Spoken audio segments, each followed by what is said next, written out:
ਭਾਈ ਕਾਹਨ ਸਿੰਘ ਨਾਭਾ ਨੇ ਜਿਹੜੇ 6 ਤੱਤ ਗੁਰਦੁਆਰਾ ਸਾਹਿਬ ਦੇ ਗਣਾਏ, ਹੂੰ ਉਹਨਾਂ ਦੇ ਵਿੱਚੋਂ ਇੱਕ ਤੱਤ ਇਹ ਹੈ ਕਿ ਸਿੱਖਾਂ ਦਾ ਗੁਰਦੁਆਰਾ ਇੱਕ ਲੋਹਮਈ ਦੁਰਗ ਜਾਂ ਇੱਕ ਕਿਲਾ ਆ।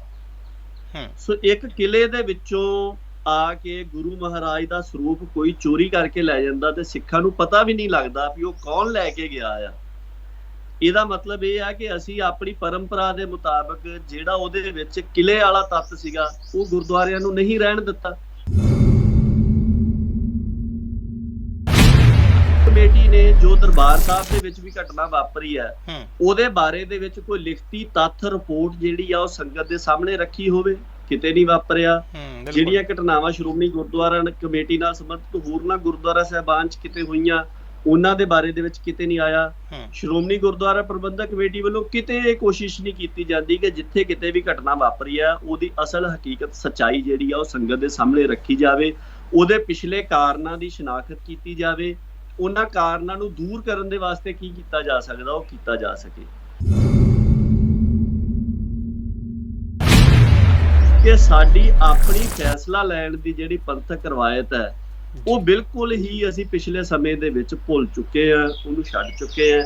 ਇਹੀ ਕਾਰਨ ਹੈ ਕਿ ਜਦੋਂ ਵੀ ਕੋਈ ਮਸਲਾ ਵਾਪਰਦਾ ਹੈ ਤੁਸੀਂ ਦੇਖੋ ਕਿ ਗੁਰਦੁਆਰਾ ਸਾਹਿਬ ਜਿਹੜਾ ਦੁਨੀਆ ਦੇ ਵਾਸਤੇ ਨਿਆਂ ਦਾ ਜਾਮਨ ਹੈ ਉਹਦੇ ਮਸਲੇ ਅਸੀਂ ਥਾਣੇ ਕਚਹਿਰੀ ਦੇ ਵਿੱਚ ਲਿਜਾ ਕੇ ਨਿਬੇੜਨੇ ਚਾਹੁੰਦੇ ਹਾਂ। ਬਿਲਕੁਲ ਮਸਲਾ ਤੇ ਇਹ ਹੋਣਾ ਚਾਹੀਦਾ ਕਿ ਜਿਹਨੂੰ ਕਿਸੇ ਨੂੰ ਨਿਆਂ ਨਹੀਂ ਮਿਲਦਾ ਉਹ ਨਿਸ਼ਾਨ ਸਾਹਿਬ ਦਾ ਮਤਲਬ ਹੀ ਇਹ ਹੈ। ਨਿਸ਼ਾਨ ਸਾਹਿਬ ਲੱਗਦਾ ਹੀ ਉੱਥੇ ਸੀਗਾ ਜਿੱਥੇ ਗੁਰਦੁਆਰਾ ਸਾਹਿਬ ਦੀਆਂ 6 ਚੀਜ਼ਾਂ ਪੂਰੀਆਂ ਹੁੰਦੀਆਂ ਸੀ, ਮਜਲੂਮ ਦੀ ਰਾਖੀ ਹੁੰਦੀ ਸੀਗੀ। ਜਿਹੜਾ ਕੋਈ ਉੱਥੇ ਆ ਕੇ ਫਰਿਆਦੀ ਆ ਉਹਨੂੰ ਬਣਦਾ ਨਿਆਂ ਜਿਹੜਾ ਆ ਉਹ ਉੱਥੋਂ ਮਿਲਦਾ ਸੀਗਾ।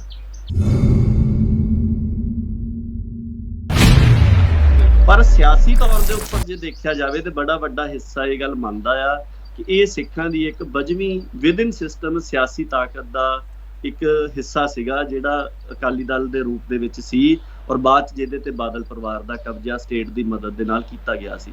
ਪਰ ਸਟੇਟ ਨੇ ਫਿਰ ਇਹਨੂੰ ਵੀ ਤੋੜਨ ਦਾ ਜਿਹੜਾ ਹੈਗਾ ਜਾਂ ਉਹਨੂੰ ਕੱਟ ਟੂ ਸਾਈਜ਼ ਕਰਨ ਦੀ ਜਿਹੜੀ ਪਾਲਿਸੀ ਬੀਜੇਪੀ ਲੈ ਕੇ ਆਈ, ਇਹਨਾਂ ਨੂੰ ਮਤਲਬ ਸਹੀ ਟਿਕਾਣੇ ਸਿਰ ਲੈ ਕੇ ਆਉਣਾ, ਉਹਦੇ ਵਿੱਚ ਬੇਅਦਬੀ ਦੀਆਂ ਘਟਨਾਵਾਂ ਤੇ ਖਾਸ ਤੌਰ ਦੇ ਉੱਪਰ ਬੁਰਜ ਜਵਾਹਰ ਸਿੰਘ ਵਾਲਾ ਤੋਂ ਸਰੂਪ ਚੋਰੀ ਹੋਣ ਤੋਂ ਬਾਅਦ ਓਨੀ ਦੇਰ ਤੱਕ ਬੇਅਦਬੀ ਨਹੀਂ ਵਾਪਰਦੀ ਜਿੰਨੀ ਦੇਰ ਤੱਕ ਅਕਾਲ ਤਖਤ ਸਾਹਿਬ ਦੀ ਜਿਹੜੀ ਸਾਖ ਸੀਗੀ ਸਿੱਖਾਂ ਦੇ ਵਿੱਚ ਉਹਨੂੰ ਮਨਫੀ ਨਹੀਂ ਕਰ ਲਿਆ ਜਾਂਦਾ ਸੌਦਾ ਸਾਹਿਬ ਨੂੰ ਮਾਫੀ ਦਵਾ ਕੇ। ਕਿੱਡਾ ਵੱਡਾ ਦੁਆਬਾ ਹੈ ਇਸ ਗੱਲ ਦਾ ਕਿ ਜਿਹੜੀ ਪਟਿਆਲੇ ਘਟਨਾ ਵਾਪਰੀ ਹੈ ਜੀ ਉਹਦੇ ਵਿੱਚ ਸ਼ਿਕਾਇਤਕਰਤਾ ਧਿਰ ਸ਼੍ਰੋਮਣੀ ਗੁਰਦੁਆਰਾ ਪ੍ਰਬੰਧਕ ਕਮੇਟੀ ਦਾ ਹੀ ਮੈਨੇਜਰ ਹੈ। ਐਡੀਸ਼ਨਲ ਮੈਨੇਜਰ ਦੇ ਵੱਲੋਂ ਉਸ ਸਿੰਘ ਦੇ ਖਿਲਾਫ FIR ਕਰਵਾਈ ਗਈ ਹੈ, ਨਿਰਮਲਜੀਤ ਸਿੰਘ ਦੇ ਖਿਲਾਫ, ਔਰ ਹੈੱਡ ਗ੍ਰੰਥੀ ਦੇ ਵੱਲੋਂ ਉਹਦੀ ਸ਼ਨਾਖਤ ਕੀਤੀ ਗਈ ਹੈ ਔਰ ਉਹਨਾਂ ਦੇ ਵੱਲੋਂ ਇਹ ਕਿਹਾ ਗਿਆ ਕਿ ਅਸੀਂ ਫੜ ਕੇ ਇਸ ਸਿੰਘ ਨੂੰ ਜਿਹੜਾ ਆ ਉਹ ਪੁਲਿਸ ਦੇ ਹਵਾਲੇ ਕੀਤਾ ਹੈ ਤੇ ਇਹਦੇ ਖਿਲਾਫ ਬਣਦੀ ਕਾਰਵਾਈ ਕੀਤੀ ਜਾਵੇ। ਅੱਜ ਸ਼੍ਰੋਮਣੀ ਗੁਰਦੁਆਰਾ ਪ੍ਰਬੰਧਕ ਕਮੇਟੀ ਦੇ ਪ੍ਰਧਾਨ ਸਾਹਿਬ ਇਹ ਬਿਆਨ ਦੇ ਰਿਹਾ ਕਿ ਅਸੀਂ ਬਣਦੀ ਕਾਨੂੰਨੀ ਸਹਾਇਤਾ ਜਿਹੜੀ ਆ ਉਹ ਨਿਰਮਲਜੀਤ ਸਿੰਘ ਦੀ ਕਰਾਂਗੇ। ਹਾਂ ਬਿਲਕੁਲ। ਸੋ ਮਤਲਬ ਕੋਈ ਵੀ ਘਟਨਾ ਬਾਰੇ ਤੁਹਾਡਾ ਕੋਈ ਡਿਟਰਮਾਈਨਡ ਰਿਸਪੌਂਸ ਹੀ ਨਹੀਂ ਹੈਗਾ। ਜਿੱਦਾਂ ਦੀ ਮੌਕੇ ਦੀ ਗੱਲ ਹੁੰਦੀ ਆ ਪਹਿਲੋਂ FIR ਕਰਾ ਦਿੱਤੀ, ਹੁਣ ਉਹ ਕਹਿ ਰਹੇ ਆ ਕਿ ਅਸੀਂ ਮਤਲਬ ਉਹ ਕਰਾਂਗੇ। ਔਰ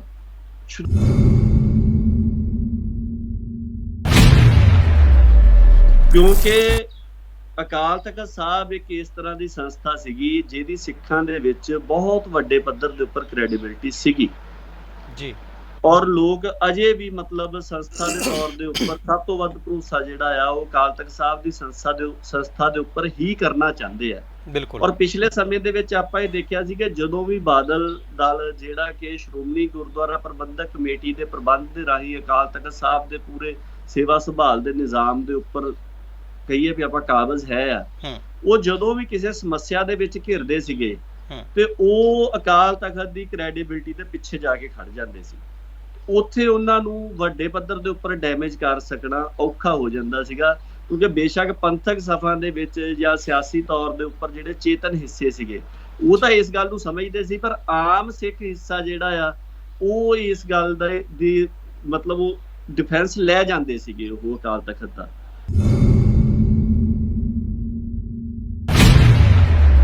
ਇੱਕ ਇਹ ਵੀ ਗੱਲ ਹੈ ਕਿ ਜ਼ਿਆਦਾਤਰ ਅਸੀਂ ਜਿੰਨੇ ਵੀ ਘਟਨਾ ਦੀ ਜਿਹੜੀ ਬਾਹਰਲੇ ਪਾਸੇ ਜੜ ਪਈ ਹੁੰਦੀ ਹੈ ਸਾਜ਼ਿਸ਼ ਵਾਲੀ, ਚਾਹੇ ਉਹਨੂੰ ਏਜੰਸੀਆਂ ਦੀ ਸਾਜ਼ਿਸ਼ ਮੰਨ ਲਈਏ, ਸਰਕਾਰਾਂ ਦੀ ਮੰਨ ਲਈਏ, ਸਿਆਸੀ ਮੁਫਾਦਾਂ ਦੀ ਮੰਨ ਲਈਏ, ਉਹਦੀ ਚਰਚਾ ਤਾਂ ਅਸੀਂ ਬਹੁਤ ਜ਼ਿਆਦਾ ਕਰਦੇ ਹਾਂ। ਪਰ ਇੱਕ ਜੜ ਜਿਹੜੀ ਅੰਦਰੂਨੀ ਕਮਜ਼ੋਰੀ ਦੀ ਪਈ ਹੋਈ ਹੈ, ਚਾਹੇ ਉਹ ਸਮਾਜ ਦੇ ਵਿੱਚ ਆਏ ਹੋਏ ਨਿਘਾਰ ਦੀ ਗੱਲ ਹੋਵੇ, ਚਾਹੇ ਮਤਲਬ ਪਿਛਲੇ ਦਿਨਾਂ ਦੇ ਦੌਰਾਨ ਬਹੁਤ ਸਾਰੀਆਂ ਇਸ ਤਰ੍ਹਾਂ ਦੀਆਂ ਘਟਨਾਵਾਂ ਆਈਆਂ, ਬੜੀਆਂ ਦੁਖਦਾਈ ਵੀ ਹੁੰਦੀਆਂ, ਜ਼ਿਕਰ ਕਰਨ ਨੂੰ ਵੀ ਜੀ ਨਹੀਂ ਕਰਦਾ। ਤੇ ਅਖੰਡ ਪਾਠੀਆਂ ਦੇ ਵੱਲੋਂ ਇਸ ਗੱਲ ਕਰਕੇ ਹੀ ਮਹਾਰਾਜ ਦੇ ਅੰਗ ਭੰਗ ਕਰ ਦਿੱਤੇ ਜਾਂਦੇ ਆ ਕਿ ਉਹਦੀ ਡਿਊਟੀ ਸੀਗੀ ਅਖੰਡ ਪਾਠ ਦੇ ਉੱਪਰ, ਉਹ ਗ੍ਰੰਥੀ ਦੇ ਵੱਲੋਂ ਉਹਦੇ ਮਨ ਚਾਹੇ ਸਮੇਂ ਦੇ ਉੱਪਰ ਨਹੀਂ ਸੀ ਲਾਈ ਜਾ ਰਹੀ। ਮਾਝੇ ਦੇ ਵਿੱਚ ਇੱਕ ਇਸ ਤਰ੍ਹਾਂ ਦੀ ਵੀ ਘਟਨਾ ਜਿਹੜੀ ਹੈ ਉਹ ਪਿਛਲੇ ਦਿਨਾਂ ਦੇ ਦੌਰਾਨ ਸਾਹਮਣੇ ਆਈ। ਵਾਹਿਗੁਰੂ ਜੀ ਕਾ ਖਾਲਸਾ, ਵਾਹਿਗੁਰੂ ਜੀ ਕੀ ਫਤਿਹ। ਤੁਸੀਂ ਦੇਖ ਰਹੇ ਹੋ ਸਿੰਘਨਾਦ ਟੀਵੀ। ਸਿੰਘਨਾਦ ਟੀਵੀ ਤੁਹਾਡੀ ਆਪਣੀ ਆਵਾਜ਼, ਕੌਮ ਦੀ ਆਵਾਜ਼। ਅੱਜ ਅਸੀਂ ਗੱਲਬਾਤ ਕਰਨੀ ਆ ਜੋ ਪਿਛਲੇ ਕਾਫੀ ਲੰਮੇ ਸਮੇਂ ਤੋਂ ਗੁਰੂ ਸਾਹਿਬ ਦੀਆਂ ਬੇਅਦਬੀਆਂ ਦਾ ਸਿਲਸਿਲਾ ਜਿਹੜਾ ਲਗਾਤਾਰ ਨਿਰੰਤਰ ਜਾਰੀ ਆ, ਅਤੇ ਆਏ ਦਿਨ ਜਿਹੜਾ ਉਹ ਆਪਣਾ ਰੂਪ ਜਿਹੜਾ ਹੋਰ ਭਿਅੰਕਰ ਹੁੰਦਾ ਜਾ ਰਿਹਾ ਉਹਦਾ, ਜਾਂ ਬੇਅਦਬੀਆਂ ਦੀ ਜਿਹੜੀ ਗਤੀ ਆ ਉਹ ਵੱਧਦੀ ਜਾ ਰਹੀ ਹੈ। ਬੇਸ਼ੱਕ ਉਹ ਬੇਅਦਬੀਆਂ ਹੋਰ ਦੂਸਰੇ ਢੰਗ ਦੇ ਨਾਲ ਜਿਹੜੀਆਂ ਵੀ ਹੋ ਰਹੀਆਂ ਨੇ, ਜੋ ਤਾਜ਼ਾ ਘਟਨਾ ਪਟਿਆਲੇ ਦੇ ਵਿੱਚ ਆਈ ਹੈ ਸ਼ਰਾਬ ਪੀਣ ਵਾਲੀ, ਜਾਂ ਅੰਮ੍ਰਿਤਸਰ ਦੇ ਵਿੱਚ ਜੋ ਉੱਥੇ ਬੰਬ ਬਲਾਸਟ ਕਰਕੇ ਉੱਥੇ ਇੱਕ ਖੌਫ ਪੈਦਾ ਕਰਨ ਦੀ ਜੋ ਸਾਜ਼ਿਸ਼ ਰਚੀ ਗਈ, ਜਾਂ ਹੋਰ ਵੀ ਜਿੰਨੀਆਂ ਹੁਣ ਤੱਕ ਸਾਰੀਆਂ ਬੇਅਦਬੀਆਂ ਹੋਈਆਂ ਨੇ, ਇਹਨਾਂ ਦੇ ਪਿੱਛੇ ਕੀ ਜਿਹੜੀ ਹੈ ਕੰਮ ਕਰਦੀ ਹੈ, ਕੀ ਸਾਜ਼ਿਸ਼ ਕੰਮ ਕਰਦੀ ਹੈ, ਕੀ ਸੋਚ ਕੰਮ ਕਰਦੀ ਹੈ, ਇਹਦੇ ਬਾਬਤ ਅਸੀਂ ਸਾਰੀ ਗੱਲਬਾਤ ਕਰਾਂਗੇ। ਸੋ ਮੇਰੇ ਨਾਲ ਜੁੜੇ ਹੋਏ ਨੇ ਸਰਦਾਰ ਪਰਮਜੀਤ ਸਿੰਘ ਗਾਜੀ, ਸਿੱਖ ਸਿਆਸਤ ਦੇ ਜਿਹੜੇ ਸੰਪਾਦਕ ਨੇ, ਉਹ ਮੇਰੇ ਨਾਲ ਜੁੜੇ ਹੋਏ ਨੇ। ਸਭ ਤੋਂ ਪਹਿਲਾਂ ਸਵਾਗਤ ਕਰਦੇ ਹਾਂ ਪਰਮਜੀਤ ਸਿੰਘ ਜੀ। ਵਾਹਿਗੁਰੂ ਜੀ ਕਾ ਖਾਲਸਾ, ਵਾਹਿਗੁਰੂ ਜੀ ਕੀ ਫਤਿਹ। ਵਾਹਿਗੁਰੂ ਜੀ ਕੀ ਫਤਿਹ ਜੀ। ਜੀ ਪਰਮਜੀਤ ਸਿੰਘ ਜੀ, ਜਿਸ ਤਰ੍ਹਾਂ ਮੈਂ ਹੁਣੀ ਗੱਲ ਕੀਤੀ ਹੈ, ਜੋ ਬੇਅਦਬੀਆਂ ਦਾ ਸਿਲਸਿਲਾ ਜਿਹੜਾ ਚੱਲ ਰਿਹਾ ਹੈ, ਗੁਰੂ ਸਾਹਿਬ ਦੀਆਂ ਬੇਅਦਬੀਆਂ ਜਾਂ ਉਸ ਤਰ੍ਹਾਂ ਦੀ ਜਿਹੜੀਆਂ ਹੋਰ ਕੋਸ਼ਿਸ਼ਾਂ ਹੋ ਰਹੀਆਂ ਨੇ, ਜਿਵੇਂ ਹੁਣ ਪਟਿਆਲੇ ਘਟਨਾ ਜਿਹੜੀ ਸਾਹਮਣੇ ਆਈ ਹੈ, ਸ਼ਰਾਬ ਪੀ ਕੇ ਇੱਕ ਮਤਲਬ ਗੁਰੂ ਘਰ ਦੇ ਅੰਦਰ ਜਾਣਾ, ਜਾਂ ਹੋਰ ਬਾਹਰ ਵੀ ਸਰਾਊਂਡਿੰਗ ਏਰੀਏ ਦੇ ਵਿੱਚ ਵੀ ਜਿਸ ਤਰ੍ਹਾਂ ਉੱਥੇ ਬੰਬ ਧਮਾਕੇ ਕਰਕੇ ਇੱਕ ਖੌਫ ਪੈਦਾ ਕਰਨ ਦੀ ਜਿਹੜੀ ਕੋਸ਼ਿਸ਼ ਕੀਤੀ ਗਈ ਹੈ, ਜਾਂ ਹੋਰ ਕਈ ਰੂਪ ਨੇ ਇਸ ਘਟਨਾਵਾਂ ਦੇ। ਬੈਕਗਰਾਊਂਡ ਦੇ ਵਿੱਚ ਕੀ ਚੱਲ ਰਿਹਾ ਹੈ, ਕੀ ਸਾਜ਼ਿਸ਼ਾਂ ਚੱਲ ਰਹੀਆਂ ਨੇ? ਕਿਉਂਕਿ ਇੱਕ ਆਮ ਜਿਹੜਾ ਇਨਸਾਨ ਆ ਉਹ ਇਸ ਤਰ੍ਹਾਂ ਦੀ ਹਿੰਮਤ ਨਹੀਂ ਕਰ ਸਕਦਾ ਕਿ ਸ਼ਰੇਆਮ ਜਾ ਕੇ ਉੱਥੇ ਸ਼ਰਾਬ ਪੀਵੇ ਅੰਦਰ ਜਾ ਕੇ, ਜਾਂ ਹੋਰ ਤਰ੍ਹਾਂ ਦੀ ਜਿਹੜੀਆਂ ਹਰਕਤਾਂ ਨੇ। ਬੇਸ਼ੱਕ ਉਹ ਪਿਛਲੇ ਦਿਨੀ ਜਿਹੜੀ ਦਰਬਾਰ ਸਾਹਿਬ ਮੂੰਹ 'ਤੇ ਰੰਗ ਲਾ ਕੇ ਉਹ ਤਿਰੰਗੇ ਵਾਂਗੂ ਉੱਥੇ ਮਤਲਬ ਇੱਕ ਕਰਨ ਦੀ ਕੋਸ਼ਿਸ਼ ਕੀਤੀ ਗਈ ਸੀ, ਹਾਲਾਂਕਿ ਉਹਨੇ ਜਿਹੜੀ ਮਾਫੀ ਮੰਗ ਲਈ ਹੈ। ਸੋ ਇਹ ਜਿਹੜੀਆਂ ਸਾਰੀਆਂ ਘਟਨਾਵਾਂ ਨੇ, ਇਹਨਾਂ ਦੇ ਪਿੱਛੇ ਕੀ ਸਾਜ਼ਿਸ਼ ਹੋ ਸਕਦੀ ਹੈ? ਇਹ ਜਿਹੜਾ ਸਾਰਾ ਕਿਉਂ ਕੀਤਾ ਜਾ ਰਿਹਾ ਹੈ? ਸਿੱਖਾਂ ਨੂੰ ਕਿੱਧਰ ਲੈ ਜਾਣਾ ਚਾਹੁੰਦੇ ਨੇ? ਤੁਸੀਂ ਇਹਦੇ ਬਾਰੇ ਸਾਡੇ ਦਰਸ਼ਕਾਂ ਨਾਲ ਸਾਂਝ ਪਾਓ। ਦੇਖੋ, 3-4 ਤਰ੍ਹਾਂ ਦੀਆਂ ਗੱਲਾਂ ਹੈਗੀਆਂ ਨੇ। ਜ਼ਿਆਦਾ ਸਿਲਸਿਲਾ ਜਿਹੜਾ ਇਹ ਹਾਲੀਆ ਸਮੇਂ ਦੇ ਵਿੱਚ ਸ਼ੁਰੂ ਹੋਇਆ, ਉਹ 2015 ਦੇ ਵਿੱਚ ਜਦੋਂ ਬੁਰਜ ਜਵਾਹਰ ਸਿੰਘ ਵਾਲਾ ਪਿੰਡ ਦੇ ਗੁਰਦੁਆਰਾ ਸਾਹਿਬ ਦੇ ਵਿੱਚੋਂ ਗੁਰੂ ਮਹਾਰਾਜ ਦੇ ਸਰੂਪ ਚੁੱਕ ਲਏ ਜਾਂਦੇ ਆ ਜਾਂ ਚੋਰੀ ਕਰ ਲਏ ਜਾਂਦੇ, ਉੱਥੋਂ ਇੱਕ ਇਹ ਘਟਨਾਵਾਂ ਦਾ ਸਿਲਸਿਲਾ ਸ਼ੁਰੂ ਹੋਇਆ ਜੀ। ਤੇ ਉਸ ਮਾਮਲੇ ਦੇ ਵਿੱਚ ਹੁਣ ਇਸ ਗੱਲ ਦੀ ਪੁਖਤਾ ਜਾਣਕਾਰੀ ਜਿਹੜੀ ਸਾਹਮਣੇ ਆ ਗਈ ਕਿ ਜੋ ਬਣਦੀ ਕਾਰਵਾਈ ਸੀਗੀ ਉਹ ਪ੍ਰਸ਼ਾਸਨ ਦੇ ਵੱਲੋਂ, ਪੁਲਿਸ ਦੇ ਵੱਲੋਂ, ਸਰਕਾਰ ਦੇ ਵੱਲੋਂ ਨਹੀਂ ਕੀਤੀ ਗਈ। ਕਿਉਂਕਿ ਜਿਹੜੇ ਵਿਅਕਤੀਆਂ ਦੇ ਨਾਮ ਲੈ ਕੇ ਸੰਗਤ ਨੇ ਪ੍ਰਸ਼ਾਸਨ ਨੂੰ ਜਾਂ ਪੁਲਿਸ ਨੂੰ ਜਾਂ ਜਿਹੜੀ SIT ਬਣੀ ਸੀਗੀ, ਉਹਨਾਂ ਨੂੰ ਕਿਹਾ ਸੀ ਵੀ ਇਹ ਵਿਅਕਤੀਆਂ ਦਾ ਇਹਦੇ ਪਿੱਛੇ ਹੱਥ ਹੋ ਸਕਦਾ ਤੇ ਇਹਨਾਂ ਨੂੰ ਗ੍ਰਿਫਤਾਰ ਕੀਤਾ ਜਾਵੇ, ਉਹਨਾਂ ਦੇ ਖਿਲਾਫ ਕੋਈ ਵੀ ਕਾਰਵਾਈ ਜਿਹੜੀ ਆ ਉਹ ਨਹੀਂ ਸੀ ਕੀਤੀ ਗਈ। ਇਸ ਗੱਲ ਦਾ ਜ਼ਿਕਰ ਜਸਟਿਸ ਰਣਜੀਤ ਸਿੰਘ ਨੇ ਵੀ ਜਿਹੜੀ ਆਪਣੀ ਜਾਂਚ ਰਿਪੋਰਟ ਦਿੱਤੀ ਬੇਅਦਬੀਆਂ ਦੇ ਮਾਮਲੇ ਦੇ ਵਿੱਚ 4 ਹਿੱਸਿਆਂ ਦੇ ਵਿੱਚ, ਉਹਦਾ ਪਹਿਲਾ ਭਾਗ ਜਿਹੜਾ ਆ ਉਹ ਬੁਰਜ ਜਵਾਹਰ ਸਿੰਘ ਵਾਲਾ, ਬਰਗਾੜੀ, ਮੱਲਕੇ, ਗੁਰੂਸਰ ਜਲਾਲ ਤੇ ਕੋਟਕਪੂਰਾ ਘਟਨਾ ਦੇ ਨਾਲ ਸੰਬੰਧਿਤ ਹੈਗਾ, ਤੇ ਬਹਿਬਲ ਕਲਾਂ ਗੋਲੀਬਾਰੀ ਦੀ ਘਟਨਾ ਦੇ ਨਾਲ। ਉਹਦੇ ਵਿੱਚ ਉਹ ਵੀ ਇਸ ਗੱਲ ਨੂੰ ਕਹਿੰਦੇ ਆ ਕਿ ਜੇਕਰ ਪੁਲਿਸ ਨੇ ਜੋ ਸਿੱਖ ਸੰਗਤ ਦੇ ਵੱਲੋਂ ਇੱਕ ਜਾਣਕਾਰੀ ਦਿੱਤੀ ਜਾ ਰਹੀ ਸੀਗੀ, ਬੰਦਿਆਂ ਦੇ ਨਾਂ ਦਿੱਤੇ ਜਾ ਰਹੇ ਸੀ, ਜੇ ਉਸ ਜਾਣਕਾਰੀ ਨੂੰ SIT ਸਹੀ ਤਰੀਕੇ ਦੇ ਨਾਲ ਕਰਦੀ ਤਾਂ ਉਹ ਮਸਲਾ ਖੁੱਲ ਸਕਦਾ ਸੀਗਾ, ਪਰ ਉਹ ਬਿਲਕੁਲ ਵੀ ਨਹੀਂ ਕੀਤਾ ਗਿਆ। ਔਰ ਉਸ ਤੋਂ ਬਾਅਦ ਦੇ ਵਿੱਚ ਆਪਾਂ ਨੂੰ ਪਤਾ ਹੈ ਕਿ ਉਹ ਜਿਹੜਾ ਸਰੂਪ ਸਾਹਿਬਾਨ ਉੱਥੋਂ ਚੋਰੀ ਕੀਤੇ ਗਏ ਸੀ, ਉਹਦੀ ਘੋਰ ਬੇਅਦਬੀ ਜਿਹੜੀ ਆ ਉਹ ਬਰਗਾੜੀ, ਗੁਰੂਸਰ ਜਲਾਲ ਤੇ ਮਲਕੇ ਦੇ ਵਿੱਚ ਜਿਹੜੀ ਆ ਉਹ ਵੱਖ-ਵੱਖ ਸਮੇਂ ਦੇ ਵਿੱਚ ਸਾਹਮਣੇ ਆਈ। ਪਰ ਆਪਾਂ ਦੇਖੀਏ ਕਿ ਇਹਨਾਂ ਘਟਨਾਵਾਂ ਦੇ ਪਿੱਛੇ ਜਿਹੜੀਆਂ 2015 ਵਾਲੀਆਂ ਨੇ, ਉਹ ਇਹ 4 ਘਟਨਾਵਾਂ ਵਾਪਰਨ ਤੋਂ ਬਾਅਦ ਇੱਕ ਮਾਹੌਲ ਇਸ ਤਰ੍ਹਾਂ ਦਾ ਬਣ ਗਿਆ ਕਿ ਪੂਰੇ ਪੰਜਾਬ ਦੇ ਵਿੱਚ ਹੀ ਤਕਰੀਬਨ 300 ਤੋਂ ਉੱਪਰ ਘਟਨਾਵਾਂ ਜਿਹੜੀਆਂ ਆ ਉਹ ਬਹੁਤ ਥੋੜੇ ਸਮੇਂ ਦੇ ਵਿੱਚ ਹੀ ਉਹ ਸਾਹਮਣੇ ਆਈਆਂ, ਜਿਹਦੇ ਵਿੱਚ ਕਵੱਦੀ ਦੀ ਇੱਕ ਮਾਈ ਸੀਗੀ, ਉਹਦੇ ਵੱਲੋਂ ਬੇਅਦਬੀ ਕੀਤੀ ਗਈ ਸੀ। ਬਾਅਦ ਦੇ ਵਿੱਚ ਉਹਨੂੰ ਨਿਹਾਲ ਸਿੰਘ ਹੋਣਾ ਦੇ ਵੱਲੋਂ ਜਿਹੜਾ ਹੈ ਉਹ ਆਲਮਗੀਰ ਗੁਰਦੁਆਰੇ ਦੇ ਬਾਹਰ ਉਹਨੂੰ ਸੌਦਾ ਵੀ ਲਾਇਆ ਗਿਆ, ਜਾਂ ਹੋਰ ਇਸ ਤਰ੍ਹਾਂ ਦੀਆਂ ਘਟਨਾਵਾਂ ਵੀ ਜਿਹੜੀਆਂ ਆ ਉਹ ਸਾਹਮਣੇ ਆਈਆਂ ਜੀ। ਤੇ ਇਹਨਾਂ ਘਟਨਾਵਾਂ ਦੇ ਪਿੱਛੇ ਤਾਂ ਇੱਕ ਬਿਲਕੁਲ ਪੈਟਰਨ ਕੰਮ ਕਰਦਾ ਨਜ਼ਰ ਆਉਂਦਾ ਆ। ਜਿਹੜੀ ਘਟਨਾ, ਇਹ 4 ਘਟਨਾਵਾਂ ਘੋਰ ਬੇਅਦਬੀ ਦੀਆਂ ਸੀਗੀਆਂ। ਜਿਹੜੀਆਂ ਬਾਕੀ ਘਟਨਾਵਾਂ ਨੇ, ਦੇਖੋ ਉਹਨਾਂ ਦੇ ਬਾਰੇ ਦੇ ਵਿੱਚ ਜਿੰਨੀਆਂ ਥਾਵਾਂ ਤੋਂ ਸਿੱਧੀ ਜਾਣਕਾਰੀ ਵੀ ਮਿਲੀ ਹੈ, ਤੇ ਜਿਹੜੀ ਜਸਟਿਸ ਰਣਜੀਤ ਸਿੰਘ ਦੀ ਜਾਂਚ ਰਿਪੋਰਟ ਵੀ ਹੈ, ਵੀ ਬਹੁਤ ਸਾਰੀਆਂ ਘਟਨਾਵਾਂ ਤਾਂ ਇਦਾਂ ਦੀਆਂ ਸੀ ਜਿਹੜੀਆਂ ਇੱਕ ਮਾਹੌਲ ਦੇ ਰੌਂ ਦੇ ਵਿੱਚ ਵੀ ਹੋਈਆਂ ਜੀ। ਆਪਾਂ ਮਤਲਬ ਇਹ ਗੱਲ ਨਹੀਂ ਕਹੀ ਜਾ ਸਕਦੀ ਕਿ ਉਹਨਾਂ ਦੇ ਪਿੱਛੇ ਕੋਈ ਸਾਜ਼ਿਸ਼ ਸੀਗੀ।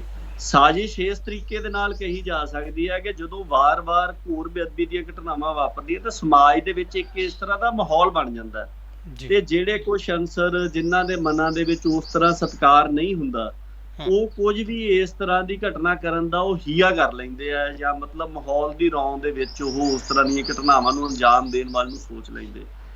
ਇੱਕ ਇਹ ਵੀ ਗੱਲ ਹੈ ਕਿ ਜ਼ਿਆਦਾਤਰ ਅਸੀਂ ਜਿੰਨੇ ਵੀ ਘਟਨਾ ਦੀ ਜਿਹੜੀ ਬਾਹਰਲੇ ਪਾਸੇ ਜੜ ਪਈ ਹੁੰਦੀ ਹੈ ਸਾਜ਼ਿਸ਼ ਵਾਲੀ, ਚਾਹੇ ਉਹਨੂੰ ਏਜੰਸੀਆਂ ਦੀ ਸਾਜ਼ਿਸ਼ ਮੰਨ ਲਈਏ, ਸਰਕਾਰਾਂ ਦੀ ਮੰਨ ਲਈਏ, ਸਿਆਸੀ ਮੁਫਾਦਾਂ ਦੀ ਮੰਨ ਲਈਏ, ਉਹਦੀ ਚਰਚਾ ਤਾਂ ਅਸੀਂ ਬਹੁਤ ਜ਼ਿਆਦਾ ਕਰਦੇ ਹਾਂ। ਪਰ ਇੱਕ ਜੜ ਜਿਹੜੀ ਅੰਦਰੂਨੀ ਕਮਜ਼ੋਰੀ ਦੀ ਪਈ ਹੋਈ ਹੈ, ਚਾਹੇ ਉਹ ਸਮਾਜ ਦੇ ਵਿੱਚ ਆਏ ਹੋਏ ਨਿਘਾਰ ਦੀ ਗੱਲ ਹੋਵੇ, ਚਾਹੇ ਮਤਲਬ ਪਿਛਲੇ ਦਿਨਾਂ ਦੇ ਦੌਰਾਨ ਬਹੁਤ ਸਾਰੀਆਂ ਇਸ ਤਰ੍ਹਾਂ ਦੀਆਂ ਘਟਨਾਵਾਂ ਆਈਆਂ, ਬੜੀਆਂ ਦੁਖਦਾਈ ਵੀ ਹੁੰਦੀਆਂ, ਜ਼ਿਕਰ ਕਰਨ ਨੂੰ ਵੀ ਜੀ ਨਹੀਂ ਕਰਦਾ, ਪਰ ਜੇ ਹੁਣ ਆਪਾਂ ਵਿਚਾਰ ਰਹੇ ਹਾਂ ਤਾਂ ਉਹਨਾਂ ਗੱਲਾਂ ਦਾ ਵੀ ਜ਼ਿਕਰ ਜਿਹੜਾ ਉਹ ਕਰਨਾ ਪਊਗਾ, ਜਿੱਥੇ ਅਖੰਡ ਪਾਠੀਆਂ ਦੇ ਵੱਲੋਂ ਇਸ ਗੱਲ ਕਰਕੇ ਹੀ ਮਹਾਰਾਜ ਦੇ ਅੰਗ ਭੰਗ ਕਰ ਦਿੱਤੇ ਜਾਂਦੇ ਆ ਕਿ ਉਹਦੀ ਡਿਊਟੀ ਸੀਗੀ ਅਖੰਡ ਪਾਠ ਦੇ ਉੱਪਰ, ਉਹ ਗ੍ਰੰਥੀ ਦੇ ਵੱਲੋਂ ਉਹਦੇ ਮਨ ਚਾਹੇ ਸਮੇਂ ਦੇ ਉੱਪਰ ਨਹੀਂ ਸੀ ਲਾਈ ਜਾ ਰਹੀ। ਮਾਝੇ ਦੇ ਵਿੱਚ ਇੱਕ ਇਸ ਤਰ੍ਹਾਂ ਦੀ ਵੀ ਘਟਨਾ ਜਿਹੜੀ ਹੈ ਉਹ ਪਿਛਲੇ ਦਿਨਾਂ ਦੇ ਦੌਰਾਨ ਸਾਹਮਣੇ ਆਈ। ਸੋ ਸਮਾਜਿਕ ਨਿਘਾਰ, ਸਮਾਜਿਕ ਕਦਰਾਂ ਕੀਮਤਾਂ ਦਾ ਨਿਘਾਰ, ਇੰਡੀਵਿਜੂਅਲ ਲੈਵਲ ਦੇ ਉੱਪਰ ਜਿਹੜੀ ਕਰੈਕਟਰ ਦੇ ਵਿੱਚ ਗਿਰਾਵਟ ਆਈ ਹੈ, ਉਹ ਵੀ ਇਹਦੇ ਪਿੱਛੇ ਕਾਰਨ ਹੈਗਾ। ਬਾਕੀ ਸਾਜ਼ਿਸ਼ ਜਿਹੜੀ ਹੈ ਉਹ ਘੋਰ ਬੇਅਦਬੀ ਦੀਆਂ ਘਟਨਾਵਾਂ ਦੇ ਮਾਮਲੇ ਦੇ ਵਿੱਚ ਆਪਾਂ ਦੇਖਿਆ ਹੀ ਹੈ, ਉਹ ਵੀ ਬਿਲਕੁਲ ਜਿਹੜੀ ਆ ਉਹ ਸਾਹਮਣੇ ਆਈ। ਉਹਦੇ ਪਿੱਛੇ ਜਿਹੜੀ ਇੱਕ ਰਾਜਸੀ ਜਮਾਤ ਦੀ ਪੁਸ਼ਤ ਪਨਾਹੀ ਹੁੰਦੀ ਹੈ ਸਿੱਧੇ ਜਾਂ ਸਿੱਧੇ ਤੌਰ ਦੇ ਉੱਪਰ, ਉਹ ਵੀ ਸਾਹਮਣੇ ਆਈ। ਇੱਕ ਜਿਹੜੀਆਂ 2015 ਦੀਆਂ ਘਟਨਾਵਾਂ ਨੇ, ਇਹਨਾਂ ਨੂੰ ਵੀ ਆਪਾਂ ਨੂੰ ਇਹਨਾਂ ਦਾ ਜਿਹੜਾ ਸੀਕੁਐਂਸ ਆ ਉਹਨੂੰ ਇੱਕ ਵੱਖਰੇ ਨਜ਼ਰੀਏ ਤੋਂ ਦੇਖਣ ਦੀ ਵੀ ਕੋਸ਼ਿਸ਼ ਕਰਨੀ ਚਾਹੀਦੀ ਹੈ। ਤੁਸੀਂ ਦੇਖੋ ਕਿ ਜੂਨ ਮਹੀਨੇ ਦੇ ਵਿੱਚ ਗੁਰੂ ਮਹਾਰਾਜ ਦੇ ਸਰੂਪ ਚੋਰੀ ਹੋ ਜਾਂਦੇ ਨੇ, ਔਰ ਜਿਹੜੀ ਬੇਅਦਬੀ ਹੁੰਦੀ ਹੈ ਉਸ ਸਰੂਪ ਦੇ ਵਿੱਚੋਂ ਅੰਗ ਲੈ ਕੇ ਬਰਗਾੜੀ ਪਿੰਡ ਦੇ ਵਿੱਚ, ਉਹ ਅਕਤੂਬਰ ਮਹੀਨੇ ਦੇ ਵਿੱਚ ਜਾ ਕੇ ਹੁੰਦੀ ਹੈ ਜੀ। ਸੋ ਇਸ ਸਮੇਂ ਦੇ ਦੌਰਾਨ ਇੱਕ ਹੋਰ ਬਹੁਤ ਮਹੱਤਵਪੂਰਨ ਘਟਨਾ ਜਿਹੜੀ ਹੈ ਉਹ ਵਾਪਰਦੀ ਹੈ। ਉਹ ਘਟਨਾ ਸੀਗੀ ਜਿਹੜੀ ਸੌਦਾ ਸਾਧ ਨੂੰ ਮਾਫੀ ਦਿੱਤੀ ਗਈ ਹੈ, ਕਿਉਂਕਿ ਅਕਾਲ ਤਖਤ ਸਾਹਿਬ ਇੱਕ ਇਸ ਤਰ੍ਹਾਂ ਦੀ ਸੰਸਥਾ ਸੀਗੀ ਜਿਹਦੀ ਸਿੱਖਾਂ ਦੇ ਵਿੱਚ ਬਹੁਤ ਵੱਡੇ ਪੱਧਰ ਦੇ ਉੱਪਰ ਕ੍ਰੈਡੀਬਿਲਿਟੀ ਸੀਗੀ ਜੀ, ਔਰ ਲੋਕ ਅਜੇ ਵੀ ਮਤਲਬ ਸੰਸਥਾ ਦੇ ਤੌਰ ਦੇ ਉੱਪਰ ਸਭ ਤੋਂ ਵੱਧ ਭਰੋਸਾ ਜਿਹੜਾ ਆ ਉਹ ਅਕਾਲ ਤਖਤ ਸਾਹਿਬ ਦੀ ਸੰਸਥਾ ਦੇ ਉੱਪਰ ਹੀ ਕਰਨਾ ਚਾਹੁੰਦੇ ਆ। ਬਿਲਕੁਲ। ਔਰ ਪਿਛਲੇ ਸਮੇਂ ਦੇ ਵਿੱਚ ਆਪਾਂ ਇਹ ਦੇਖਿਆ ਸੀ ਕਿ ਜਦੋਂ ਵੀ ਬਾਦਲ ਦਲ ਜਿਹੜਾ ਕਿ ਸ਼੍ਰੋਮਣੀ ਗੁਰਦੁਆਰਾ ਪ੍ਰਬੰਧਕ ਕਮੇਟੀ ਦੇ ਪ੍ਰਬੰਧ ਦੇ ਰਾਹੀਂ ਅਕਾਲ ਤਖਤ ਸਾਹਿਬ ਦੇ ਪੂਰੇ ਸੇਵਾ ਸੰਭਾਲ ਦੇ ਨਿਜ਼ਾਮ ਦੇ ਉੱਪਰ ਕਹੀਏ ਵੀ ਆਪਾਂ ਕਾਬਜ਼ ਹੈ ਆ, ਉਹ ਜਦੋਂ ਵੀ ਕਿਸੇ ਸਮੱਸਿਆ ਦੇ ਵਿੱਚ ਘਿਰਦੇ ਸੀਗੇ ਤੇ ਉਹ ਅਕਾਲ ਤਖਤ ਦੀ ਕ੍ਰੈਡੀਬਿਲਿਟੀ ਦੇ ਪਿੱਛੇ ਜਾ ਕੇ ਖੜ ਜਾਂਦੇ ਸੀ। ਉੱਥੇ ਉਹਨਾਂ ਨੂੰ ਵੱਡੇ ਪੱਧਰ ਦੇ ਉੱਪਰ ਡੈਮੇਜ ਕਰ ਸਕਣਾ ਔਖਾ ਹੋ ਜਾਂਦਾ ਸੀਗਾ, ਕਿਉਂਕਿ ਬੇਸ਼ੱਕ ਪੰਥਕ ਸਫਾਂ ਦੇ ਵਿੱਚ ਜਾਂ ਸਿਆਸੀ ਤੌਰ ਦੇ ਉੱਪਰ ਜਿਹੜੇ ਚੇਤਨ ਹਿੱਸੇ ਸੀਗੇ ਉਹ ਤਾਂ ਇਸ ਗੱਲ ਨੂੰ ਸਮਝਦੇ ਸੀ, ਪਰ ਆਮ ਸਿੱਖ ਹਿੱਸਾ ਜਿਹੜਾ ਆ ਉਹ ਇਸ ਗੱਲ ਦੀ ਮਤਲਬ ਉਹ ਡਿਫੈਂਸ ਲੈ ਜਾਂਦੇ ਸੀਗੇ ਉਹ ਅਕਾਲ ਤਖਤ ਦਾ। ਔਰ ਜਿਹੜੀ ਸੌਦਾ ਸਾਧ ਦੇ ਕੋਲੋਂ ਮਾਫੀ ਦਵਾਈ ਗਈ ਹੈ ਉਹ ਸਪੈਸ਼ਲੀ ਇਸ ਗੱਲ ਦਾ ਸੀਗਾ ਕਿ ਉਹਦੇ ਨਾਲ ਤੁਸੀਂ ਦੇਖੋ ਕਿ ਅਕਾਲ ਤਖਤ ਖਾਸ ਕਰਦੇ ਉੱਤੇ ਜਿਹੜੇ ਮੌਕੇ ਦੇ ਉੱਪਰ ਜਥੇਦਾਰ ਜਿਨ੍ਹਾਂ ਦੇ ਵੱਲੋਂ ਇਹ ਫੈਸਲਾ ਲਿਆ ਗਿਆ ਸੀ, ਉਹਨਾਂ ਦੀ ਜਿਹੜੀ ਸਾਖ ਆ ਉਹ ਪੰਥ ਦੇ ਵਿੱਚ ਸਿਰਫ ਬਿਲਕੁਲ ਮੰਨਫੀ ਨਹੀਂ ਹੋਈ, ਉਹ ਨੈਗੇਟਿਵ ਹੋ ਗਈ। ਔਰ ਇਹਦੀ ਮਿਸਾਲ ਇਹ ਆ ਵੀ ਗਿਆਨੀ ਗੁਰਬਚਨ ਸਿੰਘ ਜਿੰਨਾ ਸਮਾਂ ਵੀ ਉਸ ਤੋਂ ਬਾਅਦ ਦੇ ਵਿੱਚ ਜਥੇਦਾਰ ਦੇ ਅਹੁਦੇ ਦੇ ਉੱਪਰ ਰਿਹਾ, ਤੁਸੀਂ ਦੇਖੋ ਕਿਤੇ ਵੀ ਜਾ ਕੇ ਸੰਗਤ ਦੇ ਵਿੱਚ ਗੱਲ ਕਰਨ ਜੋਗੇ ਵੀ ਨਹੀਂ ਸੀ, ਸੰਬੋਧਨ ਵੀ ਨਹੀਂ ਸੀ ਕਰ ਸਕਦਾ। ਬਿਲਕੁਲ। ਸੰਗਤ ਨੇ ਬਿਲਕੁਲ ਹੀ ਮੂੰਹ ਨਹੀਂ ਸੀ ਲਾਇਆ। ਔਰ ਉਹਦੇ ਨਾਲ ਜਦੋਂ ਇੱਕ ਇੰਨੀ ਕੇਂਦਰੀ ਸੰਸਥਾ ਦੀ ਸਾਖ ਡਿੱਗੀ, ਉਹਦੇ ਨਾਲ ਤੁਸੀਂ ਦੇਖੋਗੇ ਉਸ ਤੋਂ 2015 ਦੇ ਘਟਨਾਕ੍ਰਮ ਤੋਂ ਬਾਅਦ ਬਾਦਲ ਦਲ ਦੀ ਜੋ ਸਥਿਤੀ ਸਿਆਸੀ ਤੌਰ ਦੇ ਉੱਪਰ ਹੋਈ ਹੈ, ਔਰ ਇੱਕ ਤੋਂ ਇੱਕ ਬਾਅਦ ਹੋਈਆਂ ਚੋਣਾਂ ਹੋਣ, ਚਾਹੇ ਸਿੱਖਾਂ ਦੇ ਵਿੱਚ ਉਹਨਾਂ ਦੀ ਡਿੱਗਦੀ ਸਾਖ ਹੋਵੇ, ਇਹ ਗੱਲ ਸਾਫ਼ ਸਾਹਮਣੇ ਆ ਰਹੀ। ਔਰ ਜਦੋਂ ਇਹ 2014 ਦੇ ਵਿੱਚ ਇਹ ਵਿਪਰਵਾਦੀ ਸਰਕਾਰ ਆਈ ਸੀ, ਉਦੋਂ ਹੀ ਇਹ ਗੱਲ ਆਉਣ ਲੱਗ ਗਈ ਸੀ ਵੀ ਹੁਣ ਇਹ ਸਿੱਖਾਂ ਦੀ ਜਿਹੜੀ ਇੱਕ ਪੋਲੀਟੀਕਲ ਧਿਰ ਆ, ਭਾਵੇਂ ਕਿ ਉਹ ਸਟੇਟ ਦੇ ਨਾਲ ਹੀ ਰਲ ਕੇ ਚੱਲ ਰਹੀ ਸੀਗੀ, ਉਹਦੇ ਵੱਲੋਂ ਜੋ ਸਿੱਖੀ ਸਿਧਾਂਤਾਂ ਦਾ ਨੁਕਸਾਨ ਕੀਤਾ ਗਿਆ, ਅੱਜ ਉਹ ਉਸੇ ਦਾ ਹੀ ਨਤੀਜਾ ਭੁਗਤ ਰਹੇ ਆ।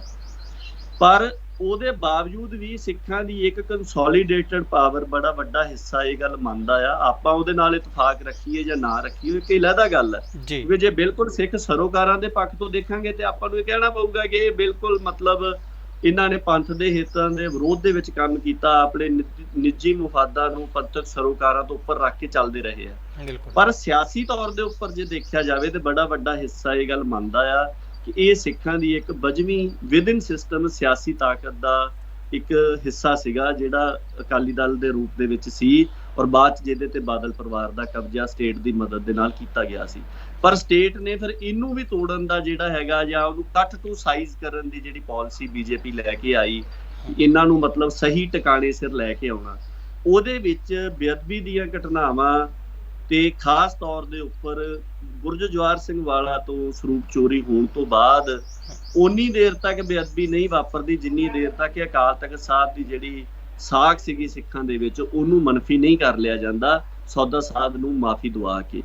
ਸੋ ਇਸ ਤਰੀਕੇ ਦੇ ਨਾਲ ਜਦੋਂ ਕੋਈ ਕੇਂਦਰੀ ਅਥਾਰਟੀ ਨਹੀਂ ਰਹਿੰਦੀ, ਕਿਸੇ ਆਪੋ ਧਾਪੀ ਦਾ ਮਾਹੌਲ ਬਣ ਜਾਂਦਾ, ਉਹਦੇ ਵਿੱਚੋਂ ਫਿਰ ਸਮਾਜ ਦੇ ਵਿੱਚੋਂ ਵੀ ਜਿਹੜਾ ਕਮਜ਼ੋਰ ਹਿੱਸਾ ਹੁੰਦਾ ਆ, ਜਿਹੜਾ ਆਪਾਂ ਕਹਿ ਸਕਦੇ ਕਿ ਮਾਨਸਿਕ ਤੌਰ ਦੇ ਉੱਪਰ ਨਹੀਂ ਸ਼ਰਧਾ ਭਾਵਨਾ ਰੱਖਣ ਵਾਲਾ ਹੁੰਦਾ, ਉਹ ਫਿਰ ਇਸ ਤਰ੍ਹਾਂ ਦੀਆਂ ਗੱਲਾਂ, ਮੇਰੇ ਕਹਿਣ ਦਾ ਭਾਵ ਨੁਕਤਾ ਇਹ ਹੈਗਾ ਕਿ ਬਹੁਤ ਸਾਰੀਆਂ ਘਟਨਾਵਾਂ ਬਣੇ ਹੋਏ ਮਾਹੌਲ ਦੀ ਉਪਜ ਵੀ ਹੁੰਦੀਆਂ ਨੇ।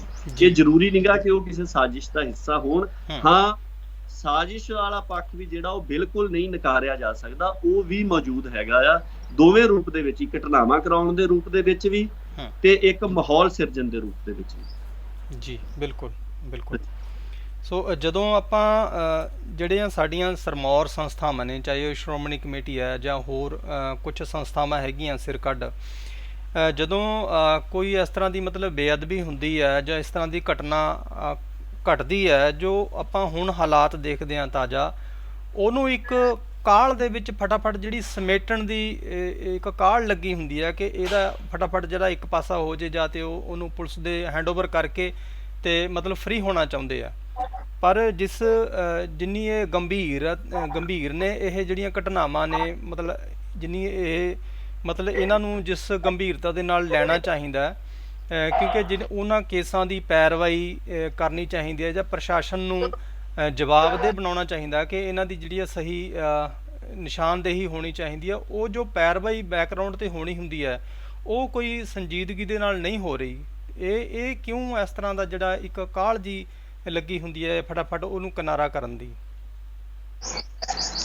ਦੇਖੋ, ਇਸ ਮਾਮਲੇ ਦੇ ਵਿੱਚ ਇਹ ਬੜੀ ਗੱਲ ਸਪਸ਼ਟ ਹੈਗੀ ਹੈ ਕਿ ਜਿਹੜੀ ਆਪਾਂ ਗੱਲ ਜ਼ਿਆਦਾਤਰ ਆਪਾਂ ਜਿਹੜੀ ਗੱਲ ਕਰਦੇ, ਜਿਵੇਂ ਮੈਂ ਪਹਿਲਾਂ ਵੀ ਕਿਹਾ ਕਿ ਉਸ ਕਾਰਨ ਦੀ ਕਰਦੇ ਜਿਹੜਾ ਸਭ ਤੋਂ ਬਾਹਰ ਪਿਆ ਹੋਇਆ, ਚਾਹੇ ਉਹ ਸਾਜ਼ਿਸ਼ ਦਾ ਹੋਵੇ ਚਾਹੇ ਮਾਹੌਲ ਦਾ ਹੋਵੇ, ਉਹਨਾਂ ਦੀ ਗੱਲ ਕਰਦੇ ਆ।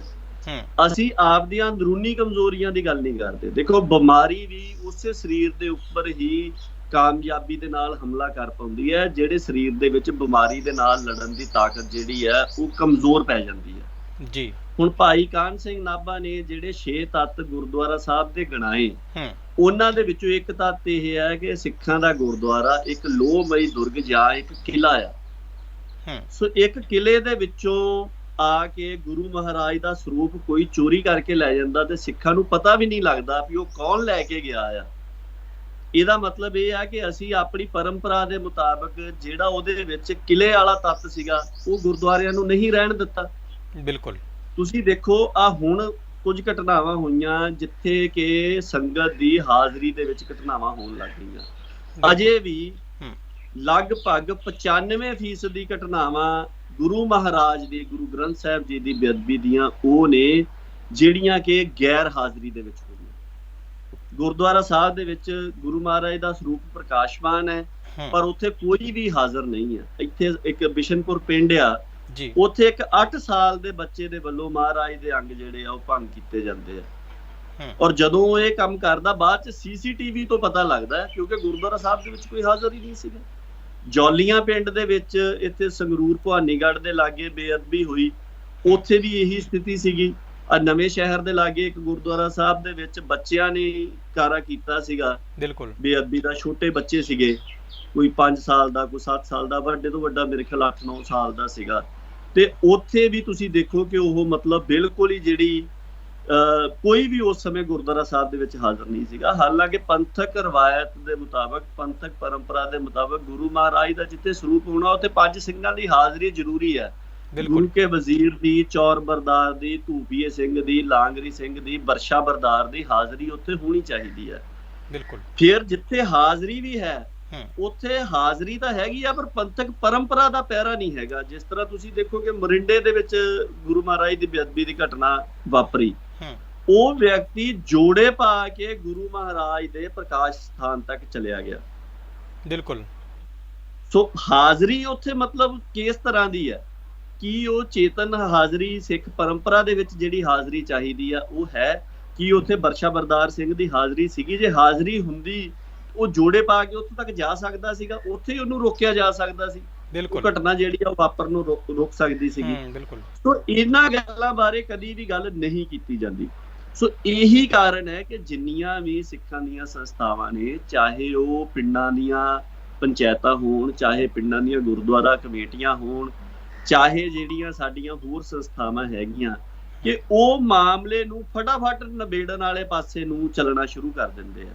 ਔਰ ਕਦੀ ਵੀ ਜਿੰਨੀਆਂ ਵੀ ਘਟਨਾਵਾਂ ਹੋਈਆਂ ਨੇ ਜੀ, ਕਿਤੇ ਕੋਈ ਐਕਸੈਪਸ਼ਨਲ ਕੇਸ ਹੋਵੇ ਤਾਂ ਵੱਖਰੀ ਗੱਲ ਆ, ਕਿਤੇ ਵੀ ਸਿੱਖਾਂ ਦੇ ਵੱਲੋਂ ਕੋਈ ਇਸ ਗੱਲ ਦੀ ਪੜਤਾਲ ਨਹੀਂ ਕੀਤੀ ਜਾਂਦੀ ਕਿ ਜਿਹੜੀ ਘਟਨਾ ਵਾਪਰੀ ਆ ਉਹ ਕੀ ਵਾਪਰੀ ਆ, ਕਿਵੇਂ ਵਾਪਰੀ ਆ, ਉਹਦੇ ਪਿੱਛੇ ਕੀ ਕਾਰਨ ਸੀਗੇ, ਉਹਨਾਂ ਕਾਰਨਾਂ ਦੇ ਵਿੱਚੋਂ ਕਿਹੜੇ ਕਾਰਨ ਜਿਹੜੇ ਆ ਉਹ ਦੂਰ ਕੀਤੇ ਜਾ ਸਕਦੇ ਆ, ਕਿਵੇਂ ਕੀਤੇ ਜਾਣ। ਜਿਹੜੇ ਪਿੰਡ ਦੇ ਵਿੱਚ ਘਟਨਾ ਹੋ ਜਾਂਦੀ ਹੈ, ਤੁਸੀਂ ਦੇਖੋ ਉਹਦੇ ਆਲੇ ਦੁਆਲੇ ਜਿੰਨੇ ਵੀ ਹੋਰ ਪਿੰਡ ਤੇ ਗੁਰਦੁਆਰਾ ਸਾਹਿਬਾਨ ਹੁੰਦੇ, ਉੱਥੇ ਐਗਜ਼ੈਕਟਲੀ ਉਹੀ ਹਾਲਾਤ ਹੁੰਦੇ ਆ ਜਿਹੜੇ ਹਾਲਾਤ ਉੱਥੇ ਬੇਅਦਬੀ ਹੋਣ ਦੇ ਲਈ ਹੁੰਦੇ ਨੇ।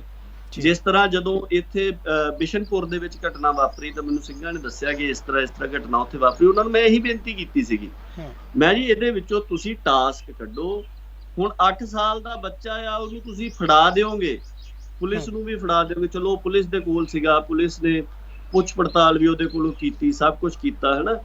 ਹੁਣ ਜਿਹੜਾ ਅੰਦਰੂਨੀ ਕਮਜ਼ੋਰੀ ਦਾ ਪੱਖ ਆ, ਇਹ ਗੱਲ ਦਾ ਪਤਾ ਕੀਤਾ ਜਾਵੇ ਵੀ ਕਿਉਂ ਉੱਥੇ ਕੋਈ ਵੀ ਹਾਜ਼ਰ ਨਹੀਂ ਸੀਗਾ, ਕਿਉਂ ਉੱਥੇ ਕੋਈ ਕਮੇਟੀ ਮੈਂਬਰ ਹਾਜ਼ਰ ਨਹੀਂ ਸੀ, ਕਿਉਂ ਉੱਥੇ ਗ੍ਰੰਥੀ ਹਾਜ਼ਰ ਨਹੀਂ ਸੀ, ਕਿਉਂ ਉੱਥੇ ਕੋਈ ਵੀ ਇਸ ਤਰ੍ਹਾਂ ਦਾ ਪ੍ਰੀਵੈਂਟਿਵ ਮੈਜਰ ਨਹੀਂ ਸੀ ਲਿਆ ਗਿਆ। ਜਿਸ ਤਰ੍ਹਾਂ ਜੇ ਮੈਂ ਆਪਣੇ ਪਿੰਡ ਦੇ ਗੁਰਦੁਆਰਾ ਸਾਹਿਬ ਦੀ ਗੱਲ ਕਰਾਂ, ਸਾਡੇ ਤਕਰੀਬਨ ਜੀ 15 ਸਾਲ ਤੋਂ ਇੱਥੇ ਇਹ ਸਥਿਤੀ ਹੈਗੀ ਕਿ ਜਦੋਂ ਨਿਤਨੇਮ ਦੀ ਸਮਾਪਤੀ ਹੁੰਦੀ ਆ, ਉਸ ਤੋਂ 15 ਮਿੰਟ ਦੇ ਬਾਅਦ ਗੁਰਦੁਆਰਾ ਸਾਹਿਬਾਨ ਜਿਹੜੇ ਆ ਉਹ ਮਤਲਬ ਉੱਪਰ ਉਹਨਾਂ ਨੂੰ ਬੰਦ ਕਰਕੇ ਤੇ ਉੱਪਰ ਕੈਂਚੀ ਗੇਟ ਲੱਗਾ ਹੈ, ਉਹਨੂੰ ਤਾਲਾ ਲਗਾ ਦਿੰਦੇ ਜੀ। ਔਰ ਪਿੰਡ ਦੇ ਵਿੱਚੋਂ ਪਿੱਛੇ ਜੇ ਗ੍ਰੰਥੀ ਸਿੰਘ ਬਦਲਿਆ ਤਾਂ ਕੁਝ ਇੱਕ ਮਾਈਆਂ ਗਈਆਂ, ਉਹਨਾਂ ਨੇ ਜਾ ਕੇ ਕਿਹਾ ਵੀ ਤੁਸੀਂ ਤਾਲਾ ਖੋਲੋ, ਅਸੀਂ ਦਰਸ਼ਨ ਕਰਨੇ ਆ। ਉਹ ਕਹਿੰਦੇ ਨਹੀਂ, ਦਰਸ਼ਨ ਦਾ ਸਮਾਂ ਜਿਹੜਾ ਆ ਉਹ ਨਿਤਨੇਮ ਦਾ ਸਮੇਂ ਦੇ ਦੌਰਾਨ ਆਓ, ਤੁਸੀਂ ਹਿੰਮਤ ਕਰੋ, ਆਪ ਦਾ ਵਿਲੇ ਸਿਰ ਆਓ। ਇੱਕ ਛੋਟੇ ਜਿਹੇ ਸਰਕਾਰੀ ਅਫਸਰ ਨੂੰ ਵੀ ਅਸੀਂ ਮਿਲਣ ਜਾਣਾ ਹੁੰਦਾ, ਅਸੀਂ ਇਹ ਪਤਾ ਕਰਦੇ ਆ ਵੀ ਉਹ ਕਿੰਨੇ ਤੋਂ ਕਿੰਨੇ ਆਪਣੇ ਦਫ਼ਤਰ ਦੇ ਵਿੱਚ ਬੈਠਦਾ, ਤੇ ਜਿੱਥੇ ਮਤਲਬ ਦੀਨ ਦੁਨੀਆ ਦਾ ਮਾਲਕ ਆ ਉੱਥੇ ਅਸੀਂ ਇਹ ਚਾਹੁੰਦੇ ਆ ਵੀ ਬਿਲਕੁਲ ਸਾਡੀ ਮਰਜ਼ੀ ਦੇ ਨਾਲ ਇਸ ਤਰ੍ਹਾਂ ਹੋਵੇ। ਬਿਲਕੁਲ। ਹਾਲਾਂਕਿ ਪੰਥਕ ਪਰੰਪਰਾ ਦੇ ਵਿੱਚ ਤਾਂ ਇਹ ਗੱਲ ਵੀ ਰਹੀ ਕਿ ਗੁਰੂ ਮਹਾਰਾਜ ਦਾ ਪ੍ਰਕਾਸ਼ ਹੋਣ ਤੋਂ ਪਹਿਲਾਂ ਸੰਗਤ ਹਾਜ਼ਰ ਹੁੰਦੀ ਸੀ ਤੇ ਗੁਰੂ ਮਹਾਰਾਜ ਦਾ ਪ੍ਰਕਾਸ਼ ਜਾਣ ਤੋਂ ਬਾਅਦ ਸਭਾ ਦੀ ਸਮਾਪਤੀ ਜਿਹੜੀ ਹੈ ਉਹ ਹੋ ਜਾਂਦੀ ਸੀ। ਔਰ ਬਹੁਤੀਆਂ ਥਾਵਾਂ ਦੇ ਉੱਪਰ ਮਤਲਬ ਜਿਹੜੀ ਧਰਮਸਾਲ ਸੀ ਜਾਂ ਗੁਰਦੁਆਰਾ ਸੀ, ਉੱਥੇ ਇਹੀ ਰੂਪ ਸੀਗਾ। ਪਿਛਲੇ ਸਮੇਂ ਦੇ ਦੌਰਾਨ ਅਸੀਂ ਵੱਖ-ਵੱਖ ਕਾਰਨਾਂ ਕਰਕੇ ਉਹਨਾਂ ਚੀਜ਼ਾਂ ਤੋਂ ਦੂਰ ਗਏ ਆ। ਅਲਟੀਮੇਟਲੀ ਹੁਣ ਇਹ ਮਤਲਬ ਸਥਿਤੀ ਹੋ ਗਈ ਹੈ ਕਿ ਬਹੁਤੀਆਂ ਥਾਵਾਂ ਦੇ ਉੱਪਰ ਪ੍ਰਕਾਸ਼ ਕਰਨ ਮੌਕੇ ਤੇ ਵੀ 5 ਸਿੰਘਾਂ ਦੀ ਹਾਜ਼ਰੀ ਜਿਹੜੀ ਜ਼ਰੂਰੀ ਚਾਹੀਦੀ ਹੈ ਉਹ ਨਹੀਂ ਹੁੰਦੀ। ਸੋ ਇਹੀ ਕਾਰਨ ਹੈ ਜੀ। ਅਸਲ ਦੇ ਵਿੱਚ ਇੱਕ ਕਾਰਨ ਤਾਂ ਇਹ ਹੈਗਾ ਕਿ ਇਹ ਸਾਰੀਆਂ ਜਿਹੜੀਆਂ ਕਮਜ਼ੋਰੀਆਂ ਅੰਦਰੂਨੀ ਪਈਆਂ ਹੋਈਆਂ ਨੇ, ਉਹਨਾਂ ਦੇ ਬਾਰੇ ਕੋਈ ਵੀ ਗੱਲ ਨਹੀਂ ਕਰਨੀ ਚਾਹੁੰਦਾ। ਇਸ ਕਰਕੇ ਫਟਾਫਟ ਉਸ ਮਾਮਲੇ ਨੂੰ ਨਿਬੇੜਨ ਦੀ ਕੋਸ਼ਿਸ਼ ਕੀਤੀ ਜਾਂਦੀ ਹੈ। ਦੂਸਰੀ ਗੱਲ ਇਹ ਹੈ ਕਿ ਸਾਡੀ ਆਪਣੀ ਫੈਸਲਾ ਲੈਣ ਦੀ ਜਿਹੜੀ ਪੰਥਕ ਰਵਾਇਤ ਹੈ, ਉਹ ਬਿਲਕੁਲ ਹੀ ਅਸੀਂ ਪਿਛਲੇ ਸਮੇਂ ਦੇ ਵਿੱਚ ਭੁੱਲ ਚੁੱਕੇ ਆ, ਉਹਨੂੰ ਛੱਡ ਚੁੱਕੇ ਆ। ਇਹੀ ਕਾਰਨ ਹੈ ਕਿ ਜਦੋਂ ਵੀ ਕੋਈ ਮਸਲਾ ਵਾਪਰਦਾ ਹੈ, ਤੁਸੀਂ ਦੇਖੋ ਕਿ ਗੁਰਦੁਆਰਾ ਸਾਹਿਬ ਜਿਹੜਾ ਦੁਨੀਆ ਦੇ ਵਾਸਤੇ ਨਿਆਂ ਦਾ ਜਾਮਨ ਹੈ, ਉਹਦੇ ਮਸਲੇ ਅਸੀਂ ਥਾਣੇ ਕਚਹਿਰੀ ਦੇ ਵਿੱਚ ਲਿਜਾ ਕੇ ਨਿਬੇੜਨੇ ਚਾਹੁੰਦੇ ਹਾਂ। ਬਿਲਕੁਲ ਮਸਲਾ ਤੇ ਇਹ ਹੋਣਾ ਚਾਹੀਦਾ ਕਿ ਜਿਹਨੂੰ ਕਿਸੇ ਨੂੰ ਨਿਆਂ ਨਹੀਂ ਮਿਲਦਾ, ਉਹ ਨਿਸ਼ਾਨ ਸਾਹਿਬ ਦਾ ਮਤਲਬ ਹੀ ਇਹ ਹੈ। ਨਿਸ਼ਾਨ ਸਾਹਿਬ ਲੱਗਦਾ ਹੀ ਉੱਥੇ ਸੀਗਾ ਜਿੱਥੇ ਗੁਰਦੁਆਰਾ ਸਾਹਿਬ ਦੀਆਂ 6 ਚੀਜ਼ਾਂ ਪੂਰੀਆਂ ਹੁੰਦੀਆਂ ਸੀ, ਮਜਲੂਮ ਦੀ ਰਾਖੀ ਹੁੰਦੀ ਸੀਗੀ। ਜਿਹੜਾ ਕੋਈ ਉੱਥੇ ਆ ਕੇ ਫਰਿਆਦੀ ਆ, ਉਹਨੂੰ ਬਣਦਾ ਨਿਆਂ ਜਿਹੜਾ ਆ ਉਹ ਉੱਥੋਂ ਮਿਲਦਾ ਸੀਗਾ।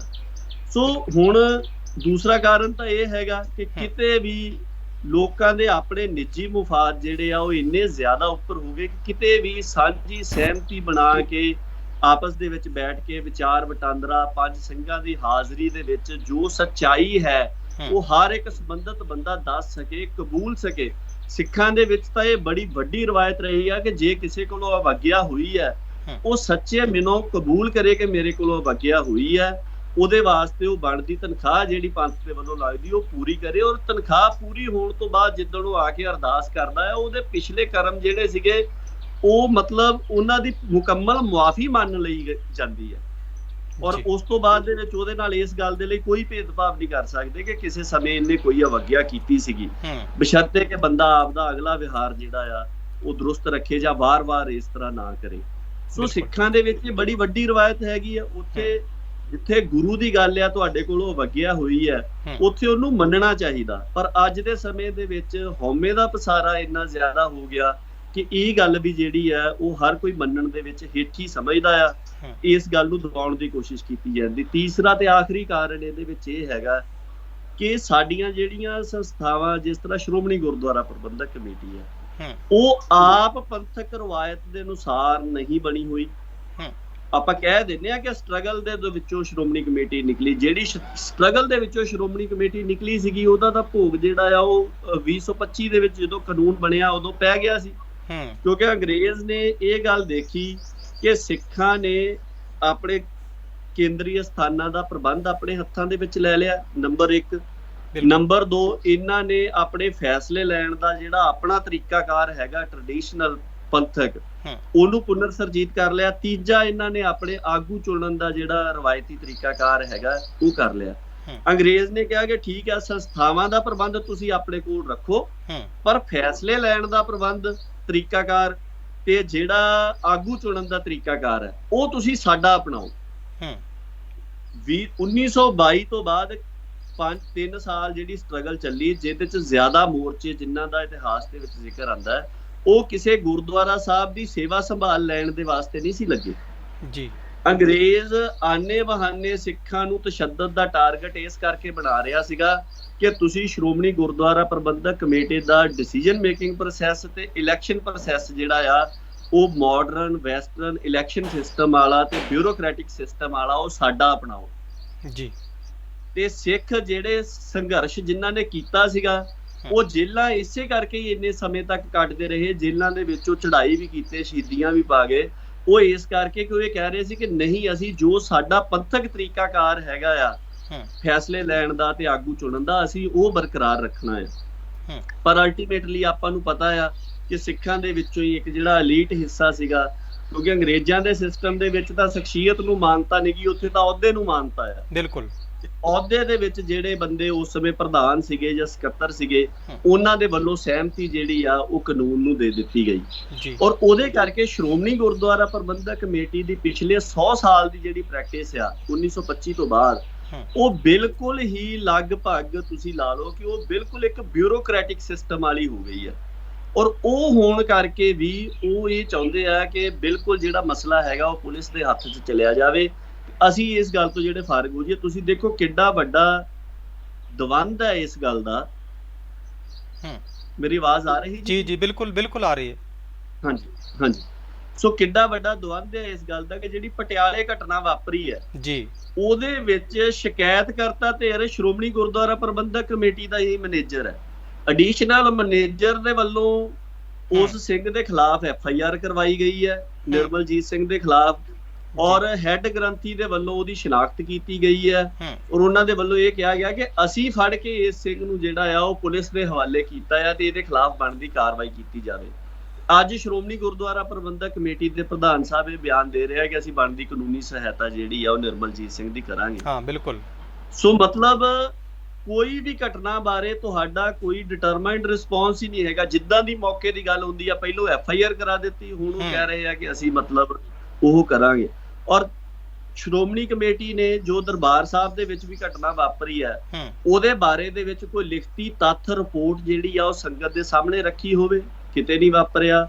ਜਿਹੜੀਆਂ ਘਟਨਾਵਾਂ ਸ਼੍ਰੋਮਣੀ ਗੁਰਦੁਆਰਾ ਕਮੇਟੀ ਨਾਲ ਸੰਬੰਧਿਤ ਹੋਰਨਾਂ ਗੁਰਦੁਆਰਾ ਸਾਹਿਬਾਨ 'ਚ ਕਿਤੇ ਹੋਈਆਂ ਉਹਨਾਂ ਦੇ ਬਾਰੇ ਦੇ ਵਿੱਚ ਕਿਤੇ ਨਹੀਂ ਆਇਆ। ਸ਼੍ਰੋਮਣੀ ਗੁਰਦੁਆਰਾ ਪ੍ਰਬੰਧਕ ਕਮੇਟੀ ਵੱਲੋਂ ਕਿਤੇ ਇਹ ਕੋਸ਼ਿਸ਼ ਨਹੀਂ ਕੀਤੀ ਜਾਂਦੀ ਕਿ ਜਿੱਥੇ ਕਿਤੇ ਵੀ ਘਟਨਾ ਵਾਪਰੀ ਆ ਉਹਦੀ ਅਸਲ ਹਕੀਕਤ ਸੱਚਾਈ ਜਿਹੜੀ ਆ ਉਹ ਸੰਗਤ ਦੇ ਸਾਹਮਣੇ ਰੱਖੀ ਜਾਵੇ, ਉਹਦੇ ਪਿਛਲੇ ਕਾਰਨਾਂ ਦੀ ਸ਼ਨਾਖਤ ਕੀਤੀ ਜਾਵੇ, ਉਹਨਾਂ ਕਾਰਨਾਂ ਨੂੰ ਦੂਰ ਕਰਨ ਦੇ ਵਾਸਤੇ ਕੀ ਕੀਤਾ ਜਾ ਸਕਦਾ ਉਹ ਕੀਤਾ ਜਾ ਸਕੇ। ਕੁਝ ਇੱਕ ਜਥਿਆਂ ਦੇ ਵੱਲੋਂ ਇਸ ਸਬੰਧ ਦੇ ਵਿੱਚ ਉਦਮ ਜ਼ਰੂਰ ਹੋਏ ਨੇ, ਜਿਸ ਤਰ੍ਹਾਂ ਆਪਾਂ ਕਰ ਸਕਦੇ ਹਾਂ ਗੱਲ ਅੱਗੇ ਇੱਕ ਗੁਰਦਾਸਪੁਰ ਦੇ ਵਿੱਚ ਘਟਨਾ ਵਾਪਰੀ ਸੀ, ਜੌਲੀਆਂ ਪਿੰਡ ਦੇ ਵਿੱਚ ਵਾਪਰੀ ਸੀ। ਜੌਲੀਆਂ ਪਿੰਡ ਵਾਲੀ ਦੇ ਵਿੱਚ ਸਿੱਖ ਜਥਾ ਮਾਲਵਾ ਦੇ ਵੱਲੋਂ 2 ਰਿਪੋਰਟਾਂ ਜਿਹੜੀਆਂ ਉਹ ਜਾਰੀ ਕੀਤੀਆਂ ਗਈਆਂ। ਜਿਹੜੀ ਗੁਰਦਾਸਪੁਰ ਦੇ ਵਿੱਚ ਘਟਨਾ ਵਾਪਰੀ ਸੀਗੀ ਉਹਦੇ ਵਿੱਚ ਵੀ ਭਾਈ ਨਰੈਣ ਸਿੰਘ ਚੌੜਾ ਤੇ ਹੋਰ ਪੰਜ ਸੇਵਕ ਸ਼ਖਸੀਅਤਾਂ ਜਾਂ ਨੌਜਵਾਨ ਜੋ ਸਿੱਖ ਜਥੇਬੰਦੀਆਂ ਦੇ ਵਿੱਚ ਵਿਚਰਦੇ ਨੇ ਉਹਨਾਂ ਦੇ ਵੱਲੋਂ ਇੱਕ ਰਿਪੋਰਟ ਜਿਹੜੀ ਆ ਉਹਦੇ ਵਿੱਚ ਬਕਾਇਦਾ ਤੱਥ ਰਿਪੋਰਟ ਜਿਹੜੀ ਆ ਉਹ ਜਾਰੀ ਕੀਤੀ ਗਈ ਸੀ। ਸੋ ਇਹੀ ਵੱਡਾ ਕਾਰਨ ਹੈਗਾ ਜੀ ਜਿਹੜਾ ਮਤਲਬ ਗੱਲ ਨੂੰ ਰਫਾ ਦਫਾ ਕਰਨ ਦੀ ਕੋਸ਼ਿਸ਼ ਕੀਤੀ ਜਾਂਦੀ ਹੈ ਕਿ ਇੱਕ ਤਾਂ ਇਹ ਚਲਨ ਬਣ ਗਿਆ ਪਿਛਲੇ ਸਮੇਂ ਦੇ ਦੌਰਾਨ, ਪੰਥਕ ਰਵਾਇਤ ਤਰੀਕਾਕਾਰ ਦਾ ਪਹਿਰਾ ਜਿਹੜਾ ਆ ਉਹ ਬਹੁਤ ਜ਼ਿਆਦਾ ਢਿੱਲਾ ਹੋ ਗਿਆ। ਔਰ ਤੀਸਰੀ ਗੱਲ ਇਹ ਹੈਗੀ ਹੈ ਕਿ ਕੋਈ ਵੀ ਆਪਣੀਆਂ ਅੰਦਰੂਨੀ ਕਮਜ਼ੋਰੀਆਂ ਜਿਹੜੀਆਂ ਉਹਨਾਂ ਬਾਰੇ ਗੱਲ ਨਹੀਂ ਕਰਨੀ ਚਾਹੁੰਦਾ। ਬਿਲਕੁਲ ਬਿਲਕੁਲ। ਇਹ ਜੋ ਤੁਸੀਂ ਵੱਡੇ ਕਾਰਨ ਦੱਸੇ ਨੇ, ਜਿਹੜੀਆਂ ਖਾਸ ਕਰਕੇ ਜਿਹੜੀਆਂ ਸਾਡੀਆਂ ਅੰਦਰੂਨੀ ਕਮਜ਼ੋਰੀਆਂ ਨੇ ਕਿ ਅਸੀਂ ਉਹਨਾਂ ਨੂੰ ਉਜਾਗਰ ਨਹੀਂ ਕਰਨਾ ਚਾਹੁੰਦੇ। ਜਿਸ ਤਰ੍ਹਾਂ ਤੁਸੀਂ ਜ਼ਿਕਰ ਕੀਤਾ ਕਿ ਇਹ ਤਾਂ ਅਮੂਮਨ ਵਰਤਾਰਾ ਇੱਕ ਪਿੰਡਾਂ ਦੇ ਵਿੱਚ ਬਣ ਗਿਆ ਕਿ ਜਦੋਂ ਸਵੇਰ ਦੀ ਸਭਾ ਸਮਾਪਤ ਹੁੰਦੀ ਹੈ ਨਿਤਨੇਮ ਤੋਂ ਬਾਅਦ, ਉਹ ਤੋਂ ਬਾਅਦ ਸਾਰਾ ਦਿਨ ਜਿਹੜੇ ਗੁਰਦੁਆਰੇ ਸੁੰਨੇ ਰਹਿੰਦੇ ਆ। ਈਵਨ ਜਿਹੜੇ ਗ੍ਰੰਥੀ ਸਿੰਘ ਵੀ ਰੱਖੇ ਹੋਏ ਆ ਉਹ ਵੀ ਆਪੋ ਆਪਣੇ ਜਿਹੜੇ ਆ ਰੁਝੇਵਿਆਂ ਦੇ ਵਿੱਚ ਜਾਂ ਮਤਲਬ ਉਹਨਾਂ ਦੇ ਕੋਈ ਜਵਾਬਦੇਹੀ ਵੀ ਕਰਨ ਵਾਲਾ ਵੀ ਨਹੀਂ ਹੁੰਦਾ, ਉਹ ਵੀ ਆਪਣੀ ਮਰਜ਼ੀ ਦੇ ਨਾਲ ਉੱਥੇ ਉਰੇ ਪਰੇ ਵੀ ਚੱਲ ਜਾਂਦੇ ਆ। ਉਹ ਪਰਿਵਾਰਕ ਮਸਲੇ ਵੀ ਹੁੰਦੇ ਆ ਉਹਨਾਂ ਦੇ। ਜਿਸ ਤਰ੍ਹਾਂ ਤੁਸੀਂ ਦੱਸਿਆ ਕਿ ਸਾਰਾ ਦਿਨ ਜਿਹੜੇ ਆ ਗੁਰਦੁਆਰੇ ਸੁੰਨੇ ਰਹਿੰਦੇ ਆ। ਸੋ ਇਹ ਵੀ ਬੜਾ ਸਾਨੂੰ ਜਿਹੜੀਆਂ ਅੰਦਰੂਨੀ ਕਮਜ਼ੋਰੀਆਂ ਨੇ ਉਹ ਵੀ ਪਹਿਲ ਦੇ ਆਧਾਰ 'ਤੇ ਸਾਨੂੰ ਤਾਂ ਪਹਿਲਾਂ ਤਾਂ ਉਹੋ ਹੀ ਜਿਹੜੀਆਂ ਦੂਰ ਕਰਨ ਦੀ ਲੋੜ ਆ ਕਿ ਸਭ ਤੋਂ ਪਹਿਲਾਂ ਅਸੀਂ ਆਪਣੀਆਂ ਅੰਦਰੂਨੀ ਕਮਜ਼ੋਰੀਆਂ ਜਿਹੜੀਆਂ ਉਹ